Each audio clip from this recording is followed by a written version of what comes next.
महाराष्ट्र राज्य माध्यमिक आणि उच्च माध्यमिक शिक्षण मंडळातर्फे घेण्यात येणाऱ्या 12वीच्या परीक्षा आजपासून म्हणजेच 10 फेब्रुवारीपासून सुरू झाल्यात। राज्यभरातील 10,664 शाळा आणि कनिष्ठ महाविद्यालयांमधील 15 लाखाहून अधिक विद्यार्थी या महत्त्वाच्या परीक्षेला बसल्यात। यंदा परीक्षेसाठी नोंदणी करणाऱ्या विद्यार्थ्यांच्या संख्येत मागील वर्षाच्या तुलनेत 27,000ची वाढ झाली आहे।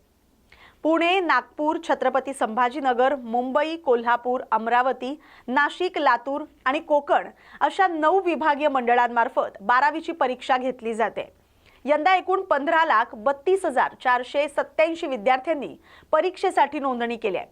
यामध्ये 8,20,229 मुलं, 7,12,240 मुली आणि 18 तृतीयपंथी विद्यार्थ्यांचा समावेश आहे। माहिती तंत्रज्ञान आणि सामान्य ज्ञान या विषयांची परीक्षा ऑनलाईन पद्धतीने घेतली जाणार आहे।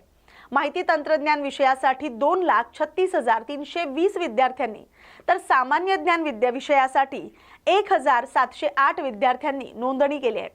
गेल्या वर्षी 12वी परीक्षेसाठी 15,05,037 विद्यार्थ्यांनी अर्ज केले होते। विद्यार्थ्यांनी केवळ राज्य मंडळाने अधिकृतरित्या प्रसिद्ध केलेले आणि छापील वेळापत्रकच ग्राह्य धरावं असं आवाहन मंडळाकडून करण्यात आलंय।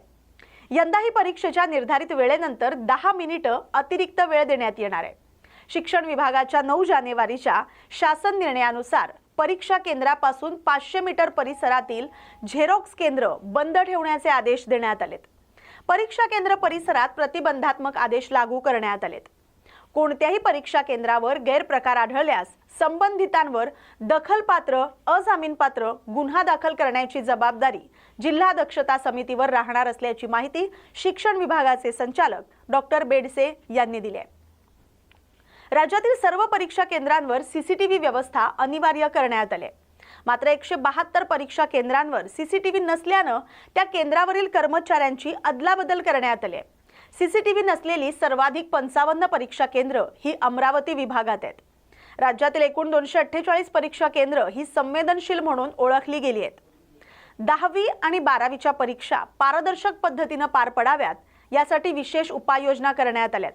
काही जिल्ह्यांमध्ये विशेषतः सांगली जिल्ह्यात सीसीटीव्ही नसलेल्या केंद्रांवर गुगल मीट आणि झूम प्रणालीद्वारे थेट देखरेख ठेवण्यात येणार आहे। भरारी पथकांना आकस्मिक भेटी देण्याचे निर्देश देण्यात आलेत।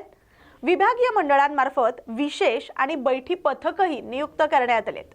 गैरप्रकार घडल्यास केंद्रावरील तसंच पथकातील कर्मचाऱ्यांवरही कारवाई करण्यात येईल असं स्पष्ट करण्यात आलंय।